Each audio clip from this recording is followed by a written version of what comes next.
Chapter 5, From Zero. Amid the white world, everything vanished. He couldn't tell if his flesh had dissolved, if it had been smashed to pieces, or if it would remain as an ice sculpture for all eternity. No matter how terrible the end of the body he had left behind, it was all the same to him now. There was only one thing he understood with clarity. Over the course of repeating, he'd seen things end cruelly, with the situation growing worse with each repetition, and now, having destroyed with his own hands that which he most wanted to protect, he finally realized it. No one expected anything of Subaru Natsuki. Not even him. No matter how many times he experienced it, he'd never get used to the feeling of the senses he had lost suddenly come rushing back. He no longer felt frozen to the core, or even cold at all, and he could tell that white world into which he had sunk deeper and deeper was gone. In the blink of an eye, all his dulled senses became clear, and every last thing was just as it had once been. Blood flowed through the limbs that had known so much pain. The agony of his nerves being immersed in ice was no more. The cold stabbing his skin had been peeled away, replaced by dazzling rays that could give him a sunburn. Sounds from hustle and bustle to the left and right intermingled as his dead sense of hearing returned with a vengeance. Blocking out the meaningless noise, Subaru checked the condition of his body. His frozen limbs, his injured spine, and his internal organs that had been turned to sherbet were all functioning without any problems. Everything was back as it should be. Subaru felt relief that the body lost to him was under his control again. And what brought Subaru more tranquility than anything was: "Why are you staring into space like that, Subaru?" Behind the counter, Rem tilted her head slightly, gazing at him with concern. He had been abandoned by everything and everyone, had an implacable sense of powerlessness drilled into him, had despaired at the loss and disappointment at what his own actions had wrought, and after dying like a helpless dog, he had returned. "Remington." "Yes, it is me, your Rem. What might be the matter?" Rem responded to the call of his voice, slipping away from behind the counter and heading out of the shop. Subaru was rooted to the spot as Rem walked right in front of him, reaching out with her hand and touching him on the cheek. Her brows knit in worry, revealing a tinge of gloom on her noble face. "I am sorry for not noticing. The crowd has worn you out, yes? I am a failure as a maid to have forgotten my most important duty of all." "Tired?" "Yeah, that's right. I am." As Rem's hand rested on his cheek, he slowly lifted up his hand, pressing it down upon hers. The touch between them made Rem raise her eyebrows in surprise, but Subaru's haggard voice and expression left her at a loss for words.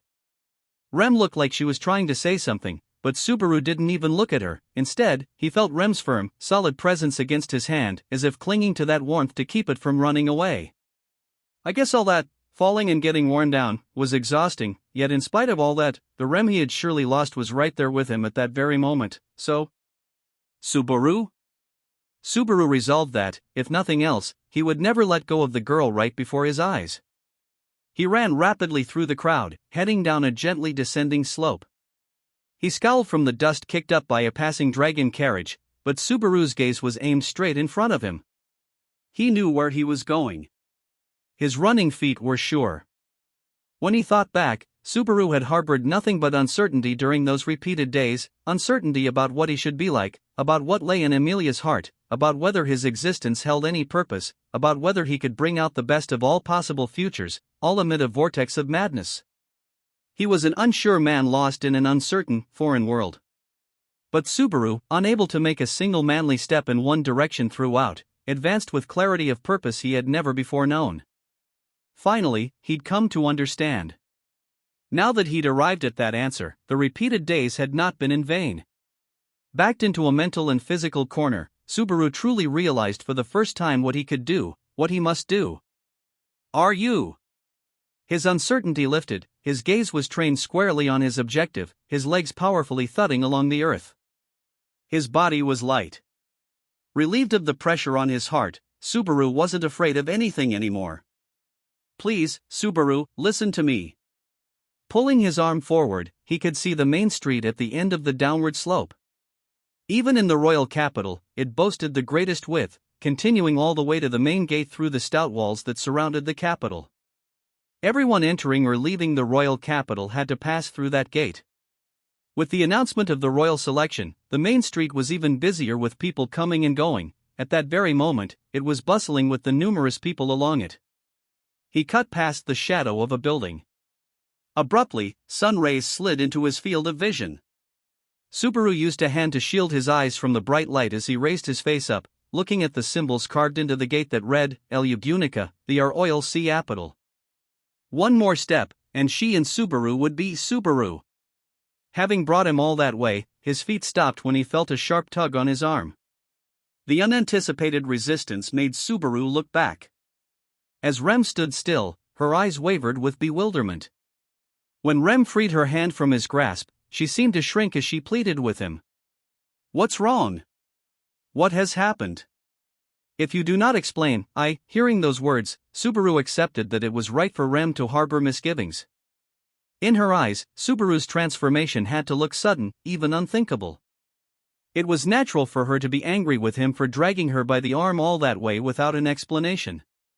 "Ah, my bad. I was in a bit of a hurry. I have a lot of things to think about. Sorry for cutting corners on explaining. It troubles me, you know. Even I understand you have many things on your mind, Subaru, but you must speak to me about them. Though I do not mind you being assertive." Rem put both hands to her very slightly reddened cheeks as she let out a sigh of relief. Perhaps she had sensed from the tone of Subaru's voice that he had regained his composure and concluded that she'd made too much of his odd behavior over the last little while. "I see." Observing Rem's relief, Subaru thought his own lack of consideration was even more pathetic. No doubt Rem, who only knew the Subaru of before, thought that his transformation in the seconds after return by death was nothing short of dramatic. The experiences of several days changed Subaru in the span of a single second. Furthermore, on that day, in his own way, Subaru was busy trying to avert his eyes from the gloom in his own heart. He'd put on a disgraceful show at the Royal Selection Conference, had been beaten half to death by Julius at the parade grounds, had created a fatal chasm between himself and Emilia and, having been left behind in the royal capital, had lost the purpose for his existence. He'd been idly spending his time at the Crush residence, sinking deeper into the doldrums as he asked himself what he could do, what he needed to do, without finding any answers. It couldn't be called anything short of ridiculous. Subaru very much thought that now. From Rem's point of view, that uncertainty in Subaru had vanished in a literal blink of an eye.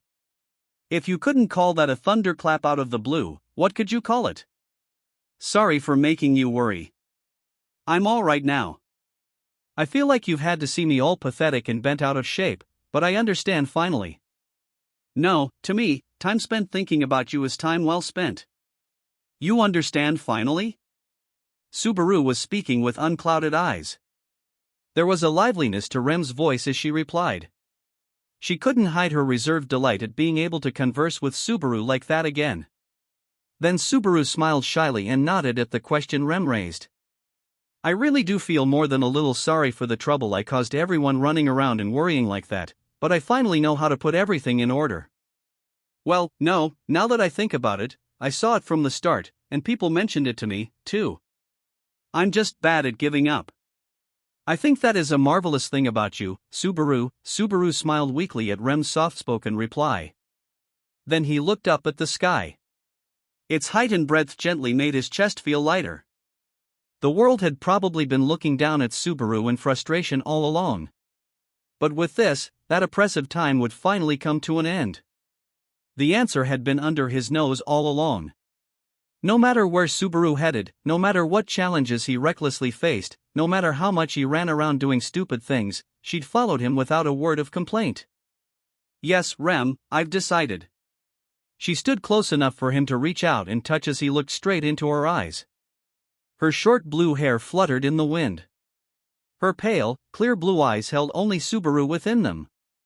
Her petite figure was clad in a modified black-themed apron dress. The overly serious way she carried herself projected her nobility and steadfastness. The vivid floral hair ornament delicately added to the loveliness of her small, refined visage. "Yes, Subaru." Her pink lips formed a small smile. She narrowed her eyes, the benevolence in them piercing right through Subaru. The soft echo of her voice, full of affection, enchanted him. She seemed to be hanging on to his every word. First, we'll rent a dragon carriage. With the capital in such an uproar, hiring one seems to be rough, but we'll play dirty if we have to. No intro from Anastasia, so it's best to keep this on the up and up if possible. They needed a fast land dragon with plenty of endurance. If it was friendly on top of that, great. They'd need to keep running. They needed to travel light, to keep running without pause as day and night. A dragon carriage, you say? Rem cocked her head slightly and echoed Subaru. From the confusion welling in her eyes, Subaru's rush to the conclusion meant his explanation had told her little.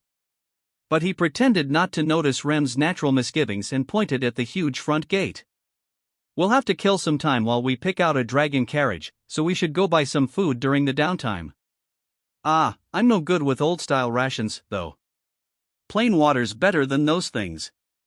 He'd actually eaten simple rations and preserved foods on field trips and the like back in his old world. The hateful memory had made Subaru brand both as no good. Wait, maybe there's some nice magical power to preserve food here. We managed to make mayonnaise, so maybe we can experiment and find something good, Subaru? Sorry. My thoughts started running in a weird direction. What's wrong? Realizing he'd gone off on a tangent, Subaru righted himself and smiled kindly as he looked at Remington. That smile made Rem go briefly silent. Then she lifted her head, seemingly trying to set aside her doubts. I'm sorry. I am a poor guesser, so I do not understand what you are trying to do, Subaru. What are? Right, my bad. Sorry, I didn't realize at all.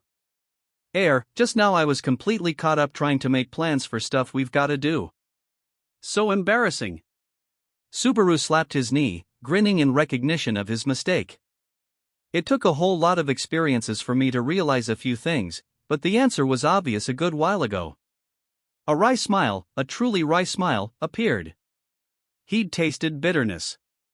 He'd chewed on his regrets. He'd shed tears over the absurdity and irrationality of it all. He'd been toyed with by a cruel fate. He'd been smeared with the blood of others, dying an absurd number of times. All of it had led to a single answer, one he now keenly understood. Remington calling her name, Subaru slowly stretched a hand toward her. Rem watched his hand, waiting for his next words. Responding to Rem's unspoken request, he put the feelings welling within him into words. Let's run away together. As far as we can. His defeat at fate's hands was loud and clear. Rem, unable to grasp the meaning of the words spoken to her, let out only a faint gasp from her throat. Subaru, unsurprised at Rem's reaction, shook his head and said, "We'll leave the royal capital and head west, or north. I've heard that we can't get into the empire down south, so it's one of those two. I'm not good with cold, so personally, I vote for west." Excuse, it'll be a long journey with no clear end, and I don't think we'll have an easy time just cause it's a good chance to start over. Besides, in the first place, if we rent a dragon carriage, I can't see us ever getting a chance to hand it back. What should we do about that, Maybe buy a dragon carriage instead of renting one? He'd left procuring dragon carriages to Remington. Subaru didn't know if they had some rental car-like system in place. He didn't even know where you'd buy one. He figured there had to be some means so that you couldn't just grab one and run, but please wait. Subaru was in the middle of that thought when Rem urged him to pause. She kept her palms pointed towards Subaru as a rare expression of nervousness came over her. What do you mean by run? Subaru, from the way you are speaking right now, you sound as if you are trying to go to a different nation, one that is not Lagunica. Rem's gaze wandered as if she half doubted her own words. Then her expression changed to an look as she clapped her hands together. Since it is you we are talking about, you have another incredible idea, don't you? Something that will aid Lady Amelia and Master Roswell. Nothing of the sort, Remington. Rem seemed to be clinging to the best possible interpretation of the true intent behind Subaru's words. But right in front of the girl who believed this of him, Subaru decisively repudiated that thought. I told you, we'll run away. Even if I stay in the royal capital, I can't do anything. But if I return to the mansion, that won't change the fact that I can't do anything. I understand that now. His powerlessness, his emptiness, the irrationality of the world, these weighed heavily on Subaru. No matter how hard he tried to deny it, the absurd would never leave him. But how light his heart had become, now that he had accepted it. Now, Subaru was free of the troubles he had endured, almost as if they had never existed. So run away with me, Remington. Every last person's told me that I can't stay here. I didn't want to accept it, so I kept on desperately denying it, but, that's right. I'm weak. No one's ever told me, I need you. He thought he'd been too full of himself. He'd thought wrong. He'd been mistaken. He'd gotten carried away. Having arrived in another world and, through the power to rewind fate and just the tiniest bit of good fortune, he felt like he'd saved people on two separate occasions, but he'd been wrong. He didn't even possess the power or feelings deserving of being saved by others. That's not. No one said it. And I have been told, loud and clear, over and over. No one needs the likes of you. The first time around, Subaru had ignored Emilia's wishes and rushed out of the Crush residence. He didn't listen to Rem's attempt to stop him, courting a massive tragedy as a result. The second time around, he'd been unable to change one iota of the result. Everyone had died again, and through fleeing from reality, he'd caused Rem to lose her life. Again, no one was saved. The third time around brought about the most despicable of all outcomes. He'd gotten even innocent merchants on the roadside involved, offered Rem up to the white whale, and had robbed Emilia of her life with his own hands.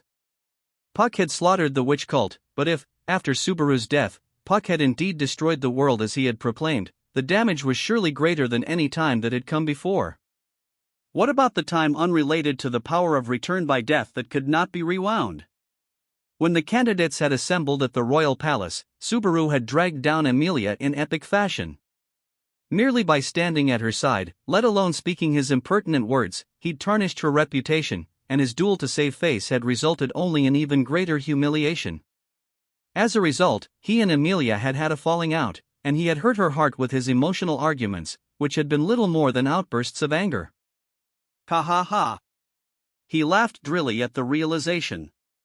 Now that he thought back, it was a masterpiece. When he calmly reflected on his own actions, it was painfully clear that he'd been a pestilence. He wanted to lend Emilia his strength? There had to be people only he could save? There was no doubt everyone was done for if he wasn't there? What thoughtlessness! What arrogance! Yes, what hubris!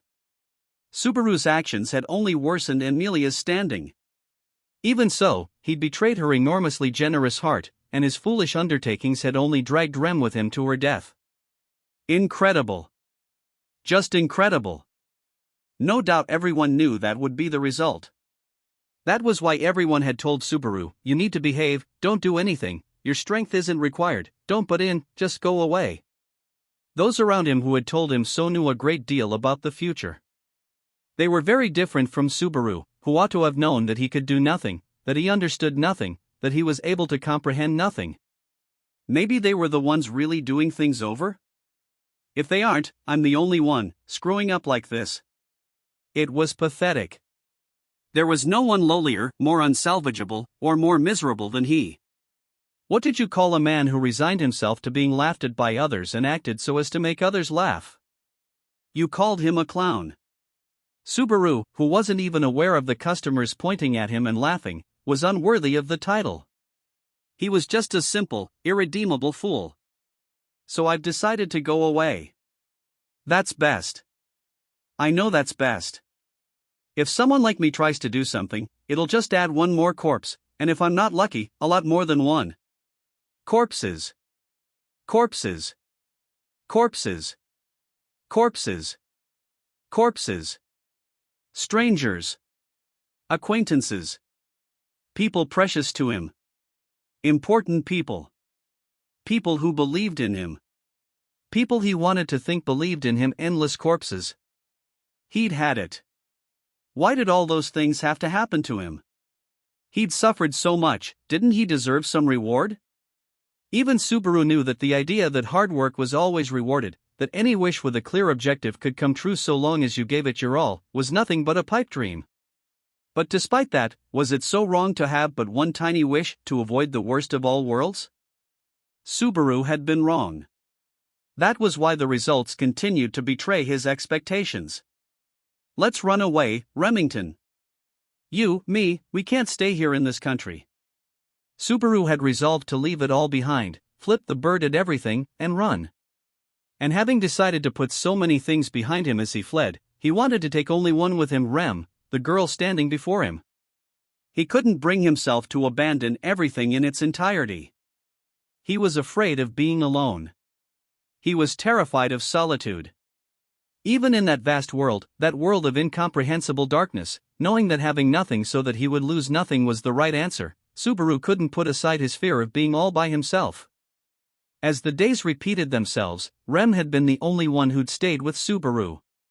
She'd been right at his side, watching his disgraceful displays, unsightly words and deeds, and off-the-wall way of living. Subaru thought that made her worthy of one final gamble. Each of the 3 times, Subaru had let Rem die. To keep her from dying, he couldn't return to the mansion.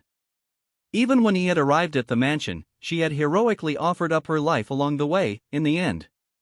Nor could he say with certainty that he could save her by keeping her at the royal capital.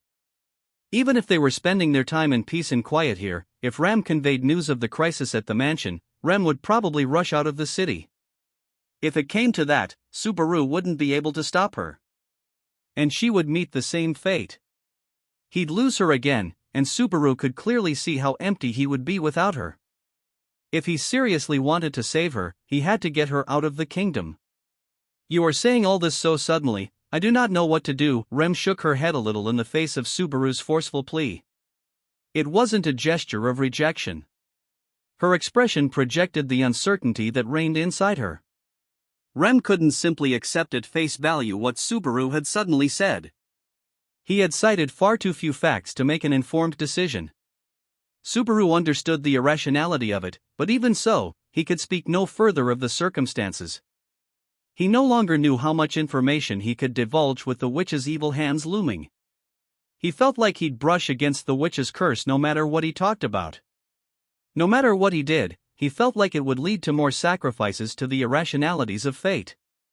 And if that came to pass, it wouldn't be Subaru who would be sacrificed but people precious to him. It was a stalemate. He was hemmed in on all sides. Fate had shut off every avenue of escape. Therefore, Subaru had no means left to him but that plea. He was earnestly appealing to Rem's conscience, knowing that it was underhanded in every possible way, knowing that he was using the feelings for Subaru that Rem harbored in her heart. There's no time. I'm sorry this is so sudden. Really I am.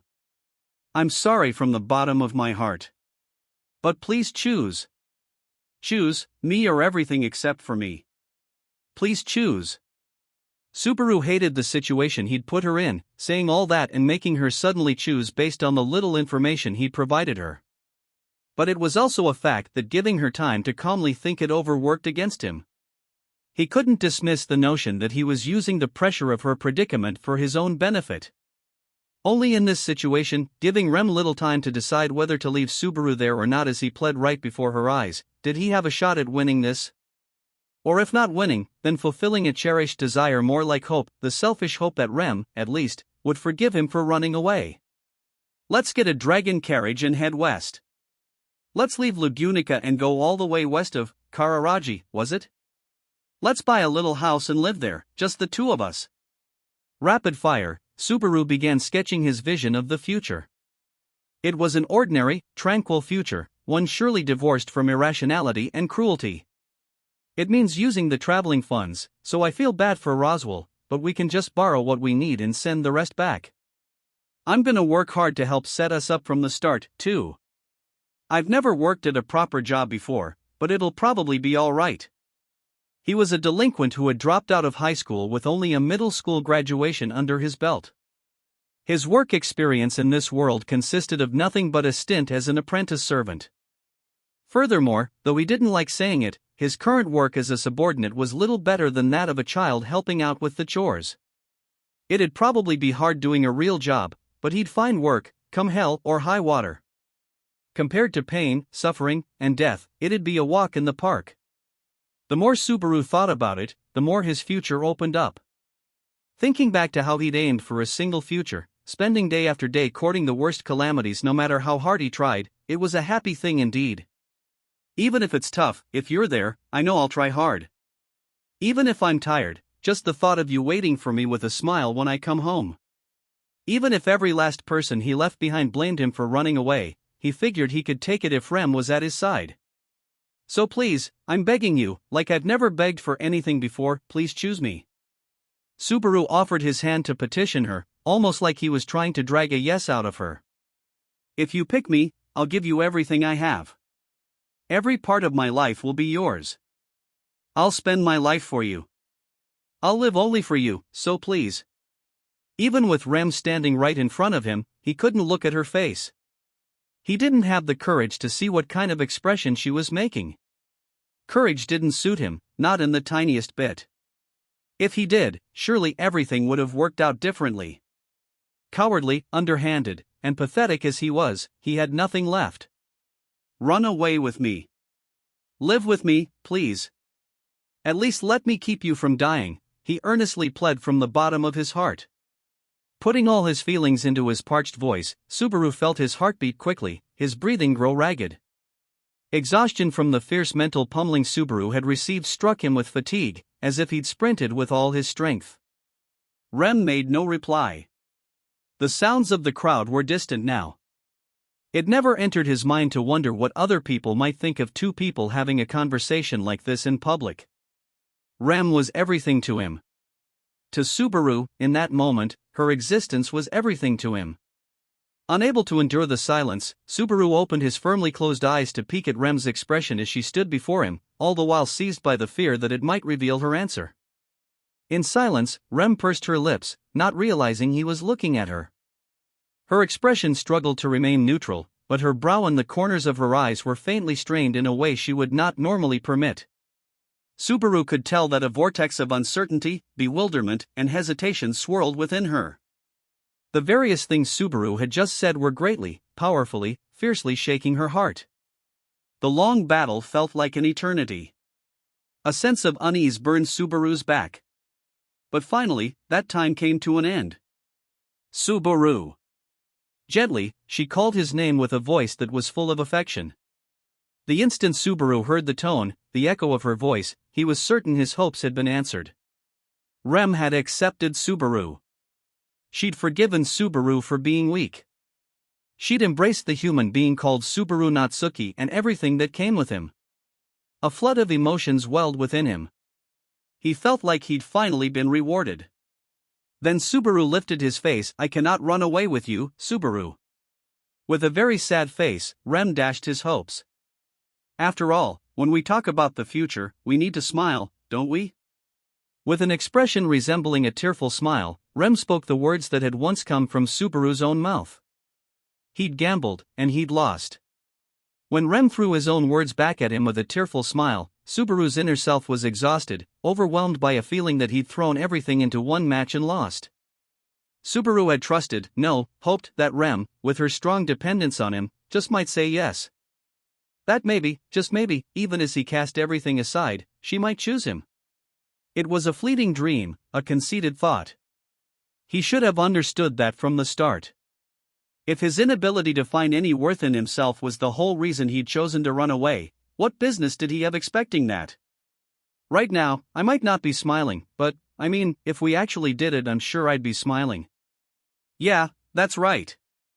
So, even though the matter had already been settled, unconvincing arguments poured out of Subaru's mouth in an attempt to smooth things over. He couldn't think of an effective rebuttal to Rem's words. But if he didn't say something, his desires were over then and there. He might still have a chance to change her mind as long as they kept talking, though that might have been an exercise in wishful thinking. As Subaru clung to that hope, Rem watched him, a faint smile coming over her as she murmured, I have thought of it as well. She raised her shapely face up ever so slightly. After arriving in Kararaji, first we would rent a room at an inn. Though a house is the foundation for building a life, we could not be reckless with the money at our disposal.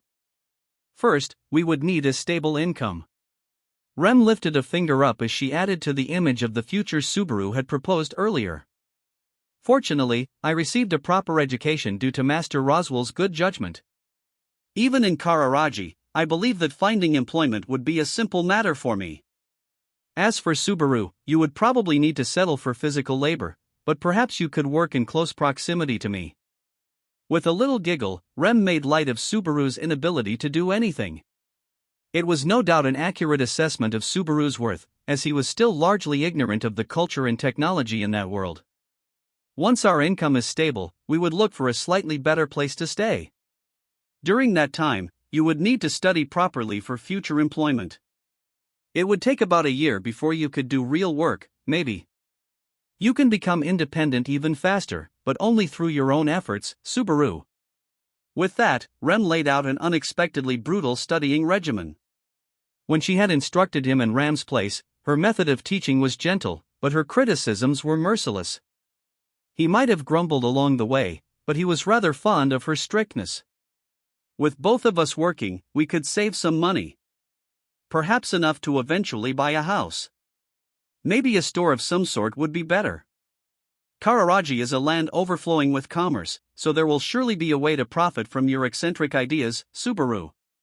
With an amused clap of her hands, Rem laid out a future that sounded too good to be true. Subaru, too, felt like he could clearly picture the scene playing out in Rem's head. As usual, Subaru would cause her lots of trouble, and she would indulge him. Of course he would feel responsible for that, so he'd end up working hard with plenty of sweat rolling off his brow for sure. That would be nice. An honest living, for her sake and hers alone, how happy a life would that be? As our work progresses, this is embarrassing, but maybe, children? As half demon and half human, they would most likely be very rambunctious.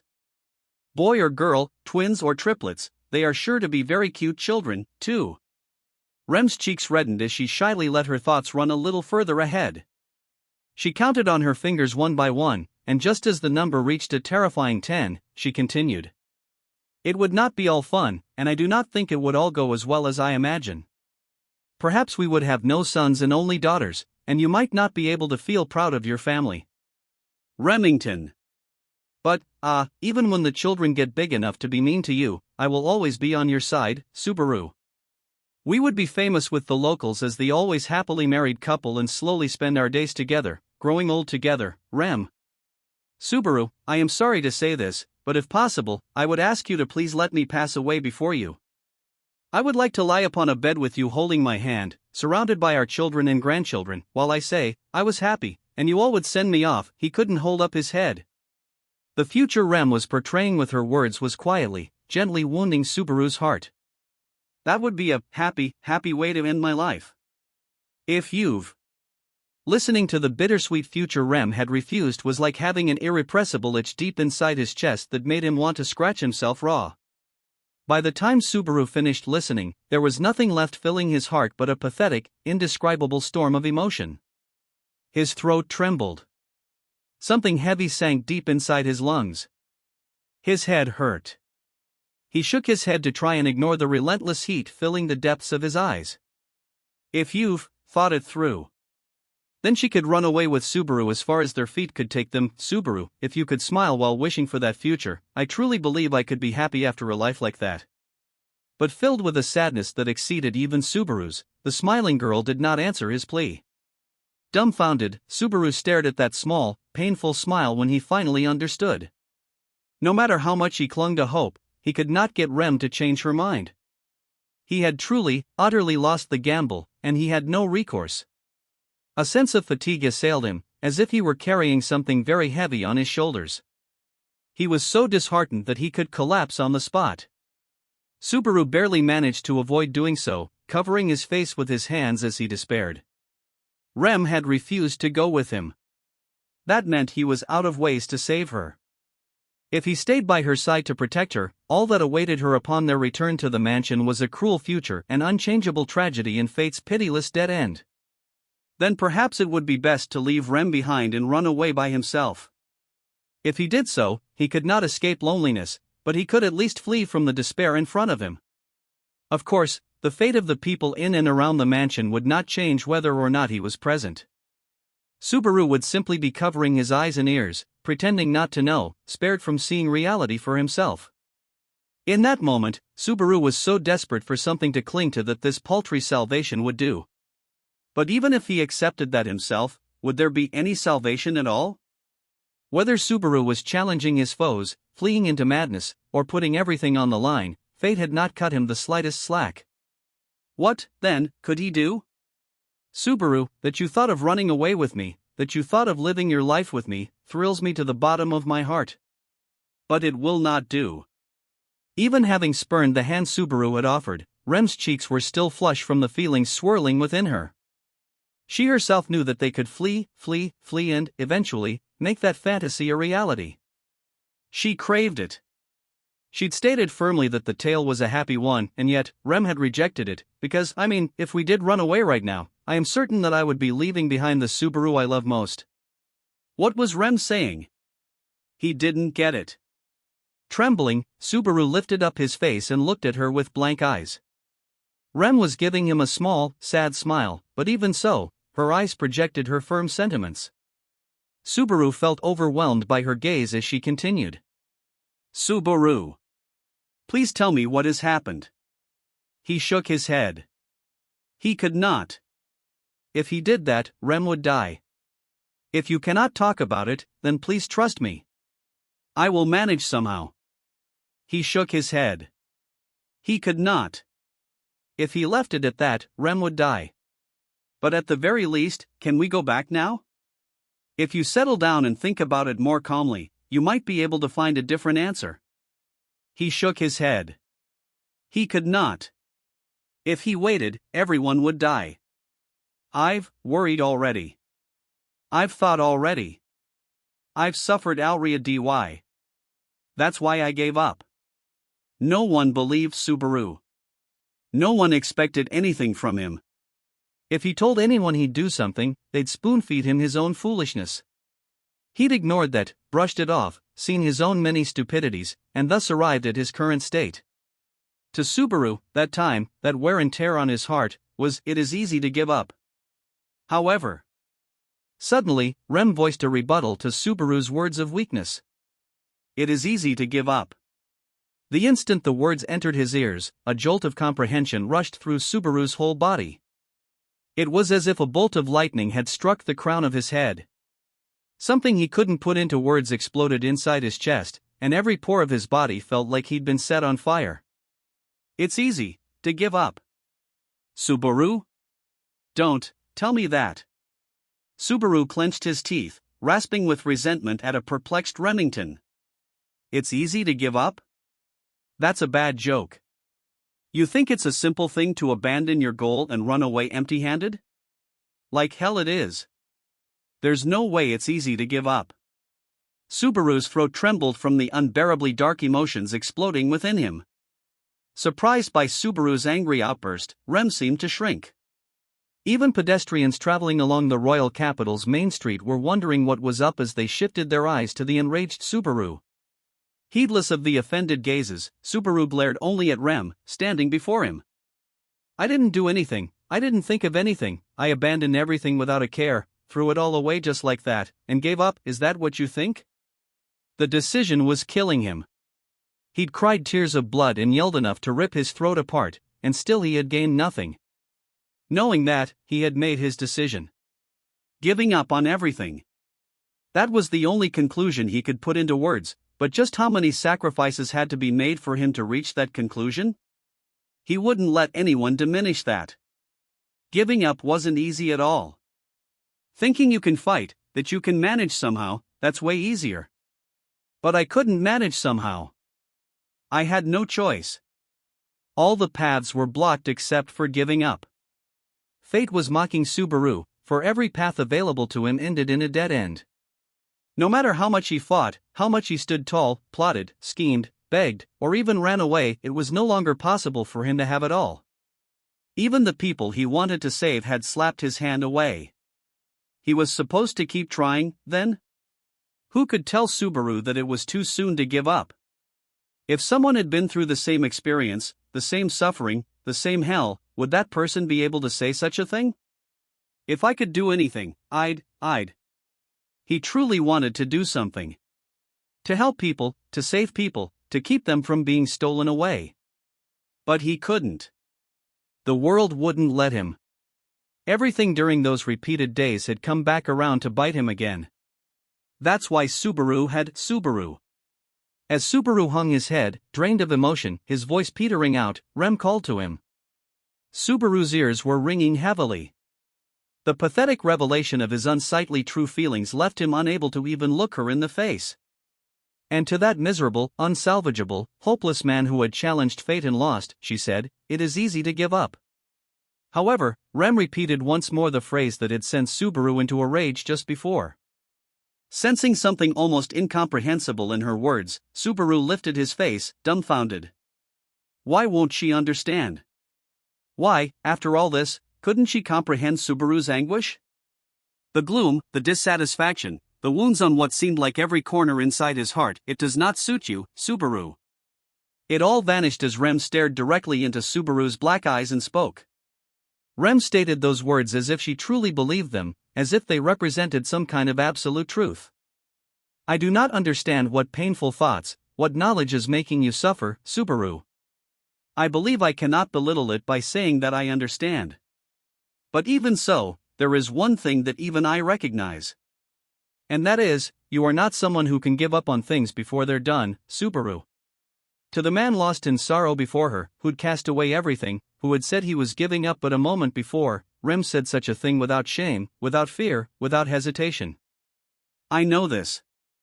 When it is a future you want, you smile when you talk about it, Subaru. To the man who had spoken to her of running away to a world that was no doubt warm, peaceful, and tranquil, with guilt and regret on his face, Rem spoke plainly, without any disappointment. I know this. I know that you are a man who does not give up on the future, Subaru. This, Rem declared to a young man hanging his head, seemingly gritting his teeth. There was only sincerity in her eyes. They conveyed nothing but trust to him. Subaru was overwhelmed by that powerful, intense light. After all, Rem was wrong about him. So wrong, this was a veritable farce. Her statements valued the human being called Subaru far too highly. He didn't know how proud and noble the Subaru in her eyes must have been. But the real Subaru was nothing so fine a person as that. Spouting weakness, crushed from adversity, lamenting his own smallness and pathetic misery, defeated and beaten so hard that he was running away, that was Subaru Natsuki. You're I'm not that kind of person. I am not mistaken. Lady Amelia, Sister, Master Roswell, Miss Beatrice, and everyone else. I know you have not given up on them, Subaru. She refuted him in a strong tone. But she was wrong. He'd thrown away all of them. I gave up. I gave up. I can't take them with me, my hands are too small, everything falls out of them, then I have nothing left. No, that is not so. Subaru, you are just how far, would Rem go in denying that Subaru had given up? Why, after he had suffered such humiliation, did she so deny that he was in the wrong? Just what did she see in Subaru? It was so disturbing that he couldn't take it anymore. Just what is it you're trying to say? What? Do you think you know about me? He vented the flames smoldering inside his chest in an incandescent rage. Subaru shouted angrily, slamming a fist into the wall right beside him. With a hard sound, his knuckles broke. When he waved his fist around, blood splattered onto the wall. This is all I am. I have high hopes even though I'm powerless, I have all these dreams even though I'm dumb, I keep trying even though I can't do anything. Everyone had at least one thing they could do right. And everyone pushed that one thing as far as they could to find a place suited to them. But Subaru Natsuki didn't even have that. The lofty heights he yearned for were far above his station. I hate myself. Faced with the truth that he'd smiled frivolously in an attempt to hide, making light of things as he kept running from them, never facing them seriously, for the first time, Subaru admitted what he really felt. More than anyone, Subaru Natsuki hated himself. I'm always nothing but talk. I'm full of myself even though I can't do anything. I'm worse than useless, but I'm still a world-class complainer. Who the hell do I think I am? How dare I live such a shameful life this long? Right? Because he was unable to raise himself higher, he tried to bring others down. Because he wouldn't admit he was inferior to others, he tried to find fault in everyone else to protect his banal, paper-thin pride. I'm empty. I've got nothing inside me. Of course I am. Yeah, it's obvious. There's no question. Until I came here, until I met all of you, do you know what I was doing? Before he'd fallen into another world. What was he doing in his former world except living out his idle, boring, ordinary, unchanging days one at a time? I wasn't doing anything. He'd wallowed in idleness, slumbered in indolence, spent his days far removed from studying and effort. It wasn't that he'd given up on himself, but rather, he'd held on to the convenient idea that if the time came, he could just roll up his sleeves and do it. I didn't do anything. I didn't do one little thing. With all that time to do it. With all that freedom. I should have done lots of stuff, but I didn't do any of it. And this is the result. The result is the man I am now. If he'd properly used the time he had, even Subaru would surely have achieved something. But in reality, he had grandly squandered and wasted the time allotted to him, and as a result, he had gained nothing, and nothing had come from it.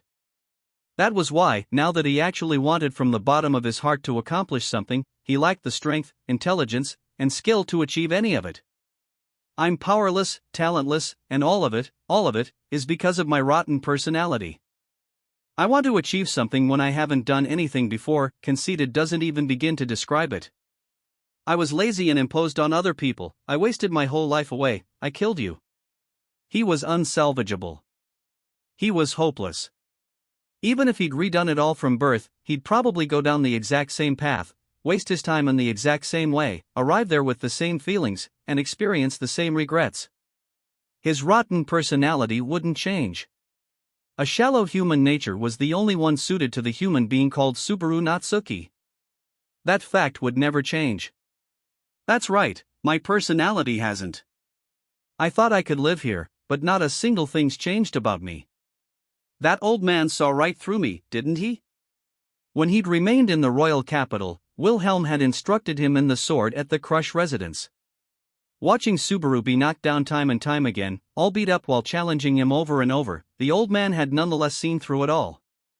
During those days of training, the old man had spoken of those who wield the sword, but he had shaken his head and said, "There is little point lecturing someone about what it takes to become stronger when he has already abandoned the choice to do so." At the time, Subaru hadn't understood what Wilhelm was saying, so he denied the old man's words even though he knew deep down exactly what they meant. It's not like I really thought I'd get stronger or I'd be able to do anything. I just went through the motions. I was just a poser trying to justify myself. Emilia had abandoned him after he'd put on a more miserable display than any other at the royal selection site. Unable to bear being viewed as such by those around him, he tried to protect himself by adopting the mantle of a hard worker where those gazes could see. His behavior was the simple product of his search for a suitable excuse. I'm changing myself. He should have known that the thought was itself proof that nothing had changed. I wanted to say, I couldn't help it. I wanted other people to say it couldn't be helped. That's all it was. That's the only reason I pretended to put myself on the line like that.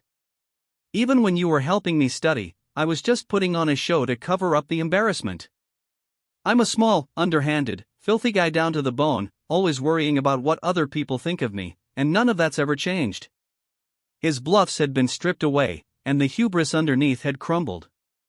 Once his thin shell was shattered, his vainglorious heart, not wanting to be thought of badly by others, and his ego, asserting that he wasn't wrong, poured out. Even I knew. I understood all of it was my fault, really. If he could yell that it was somebody else's fault, that there was some reason for it, it was easier. He wouldn't need to look at who he truly was. If he kept his facade intact, he'd never have to look at what was on the inside. He wouldn't have to look at his ugly self. He wouldn't have others see it. Though he was weak, selfish, and all talk, he wished to be loved nonetheless. I'm the worst. I hate me. Subaru was short of breath after venting all the gloomy darkness tearing him up inside. He'd let himself have it with all the filthy, corrupt things in him since coming to that other world. No, those dark things had been in him long before in his old world. His nature as a human made even him want to puke. Even though he'd spewed it all out, the deep feelings in his chest only soured further. Weren't you supposed to feel a little better after you vented something pent up inside? On top of not feeling the slightest bit better, he realized with crystal clarity just how foolish he was. The shame seething inside him made him want to die then and there. And his weakness in exposing so much filth, thinking of nothing beyond his own concerns, was the stupidest thing of all. With Rem standing right there, still believing in him, Subaru had tried to sully and stain the beautiful picture in front of her sparkling eyes, exposing it as a fraud. And now, after all that, he was more concerned with his own standing than with her. That was it in a nutshell. Truly accepting and recognizing the corrupt, flawed parts of himself that he hated didn't mean things were going to instantly improve. If anything, the depth and darkness of the chasm within him underlined just how incorrigible he was, robbing him even of his will to live. The true character of Subaru Natsuki did not merit pity. As Subaru sank to the lowest depths of his filthy ego, still, the blue-haired girl, I know this.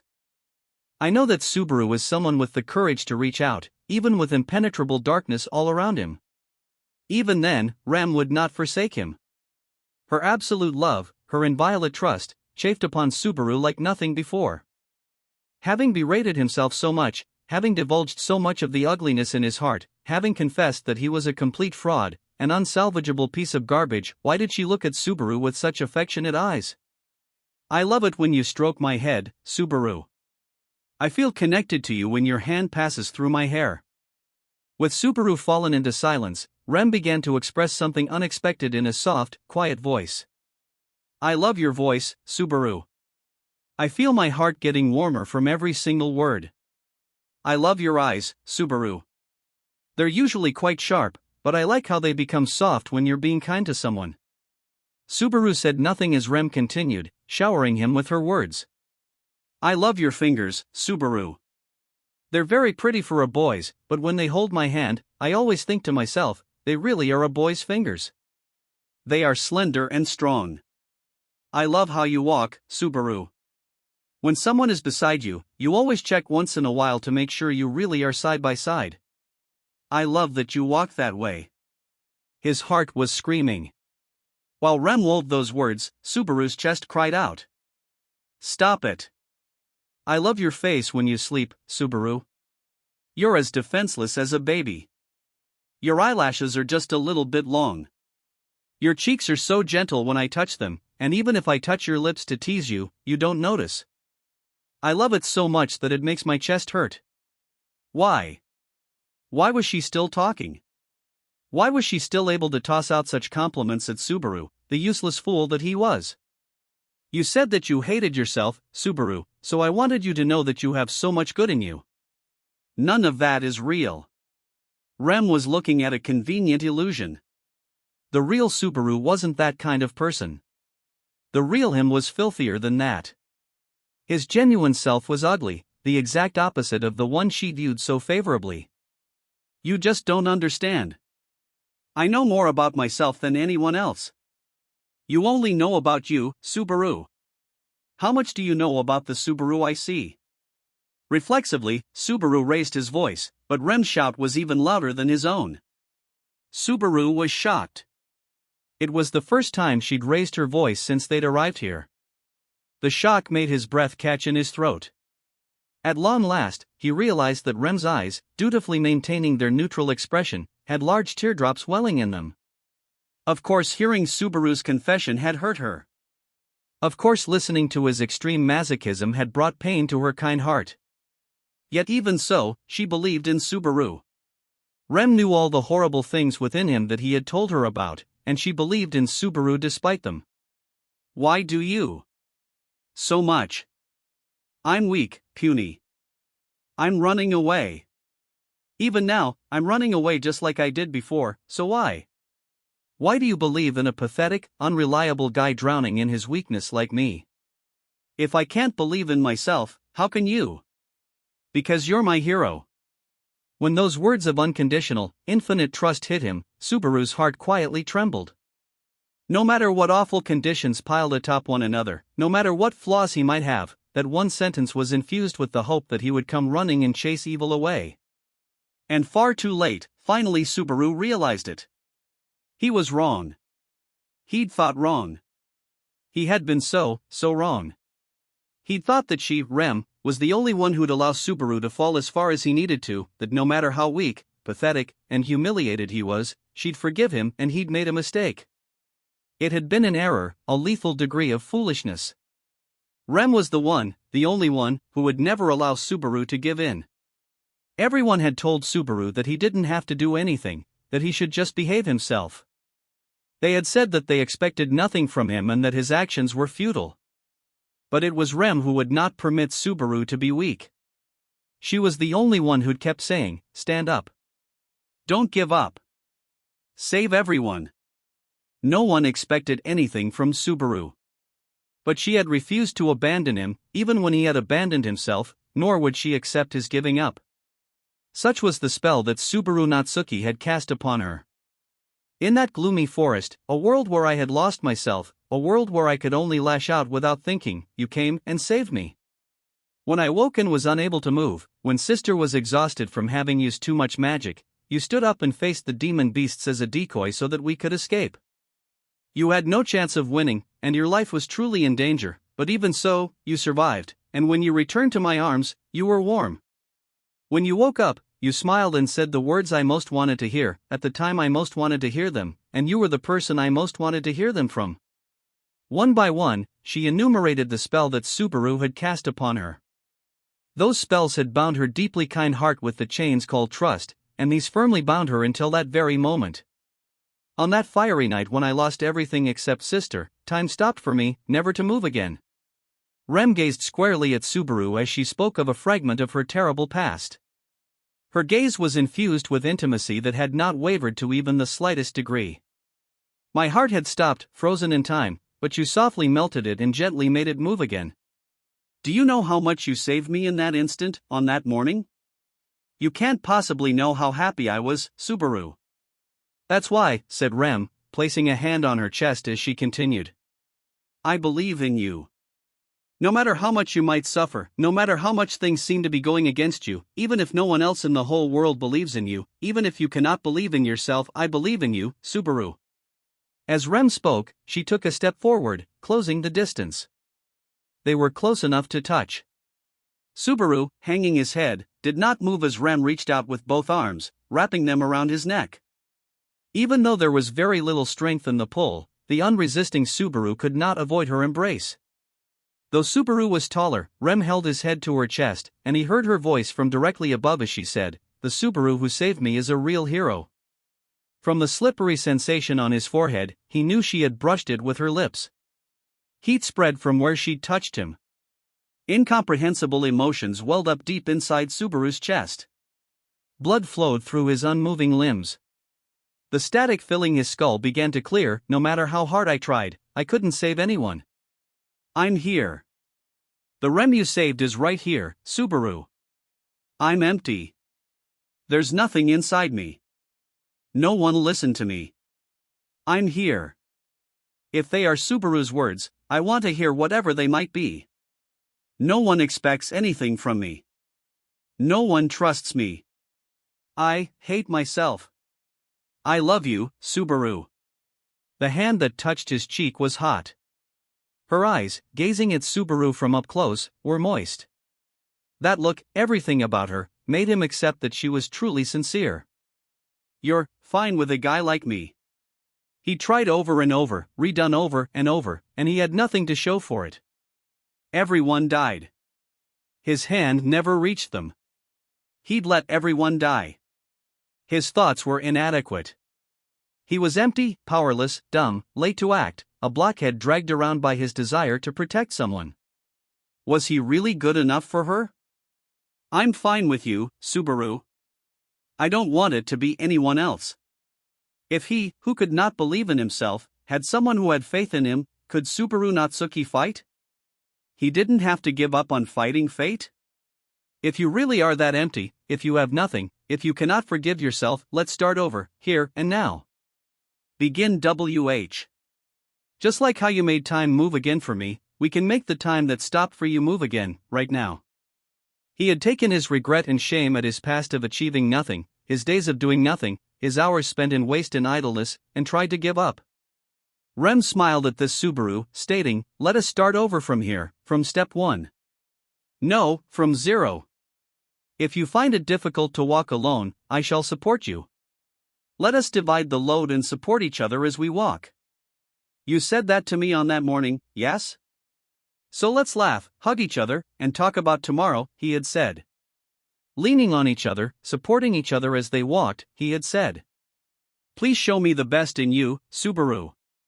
He'd shown her nothing but the worst in him for the longest while. After all, it was Subaru himself who had cast the indelible spell upon her. It was his duty to take responsibility and see it through. Remington. Yes? When he called her name, she quietly responded. He lifted his face. He looked straight ahead. He gazed into Rem's eyes. Softly, gently, they awaited the reply from Subaru's lips. So he wanted to be the Subaru Natsuki she loved so much. Like Emilia. Yes. Seemingly knowing all along, Rem smiled and nodded at Subaru's confession. He knew full well how cruel he was being to that smile, that gentleness, as he continued, "I want to see Emilia smile. I want to be in her future as a help to her. Even if she told me I'm in the way, not to come back. I want to be by her side." Now that he'd accepted Rem's feelings, he again voiced the feeling that remained unchanged inside him. But the way he felt it was different from before. The idea that she'd put up with anything from me just because I liked her was pretty arrogant, huh? Even if she doesn't get it right now, that's fine. Right now, I want to save Emilia. If there's a future of pain and suffering coming for her, I want to bring her to a future where everyone can smile. So he offered his hand to Rem, right at his side, and asked, "Will you help me?" He knew it was an underhanded way to respond to the feelings she had offered to him. He knew he was using her emotions. But it was that Subaru, the Subaru who would not give up on the future of those precious to him, whom she loved. "I can't do anything by myself. I come up short in everything. I don't have the confidence to just walk straight ahead. I'm so weak, fragile, and puny, so... Will you lend me a hand? Help keep me on the straight and narrow when I take a wrong turn? You are a terrible person, Subaru. Right after you dump a girl, you ask such a thing? Hey, it's pretty tough for me to ask someone who turned down a once-in-a-lifetime proposal of mine, you know?" Rem was unable to hold back a little sigh at Subaru's weak chuckle. They smiled at each other for a while. Then Rem straightened up, elegantly grasped the hem of her skirt, and in a display of perfect courtesy, she said, "If this will bring a future where Subaru, my hero, can smile, then I humbly accept. Yeah, you just watch. You'll have a front row seat." Rem took the hand Subaru had offered as they exchanged their vows. She let out a small ah as Subaru drew her close, burying her petite body in his chest. He was grateful that there existed a girl so soft, so warm, and who liked him so much. The man you fell in love with is gonna be the coolest hero there ever was. It was hot within her breast. As Subaru embraced Rem, she buried her face in his chest, hiding her expression. Her breathing was hot. Her forehead and cheeks were hot as she rubbed them against him. But the tears flowing from her eyes were probably the hottest of all. Even then, Subaru could not like himself. He still hated himself. But a girl had told Subaru she liked him. If there was a girl who could like him, just as he was, Emilia was watching. Rem was watching. He could not yield. The tale of Subaru Natsuki would begin anew. His life in another world would start over. From 0.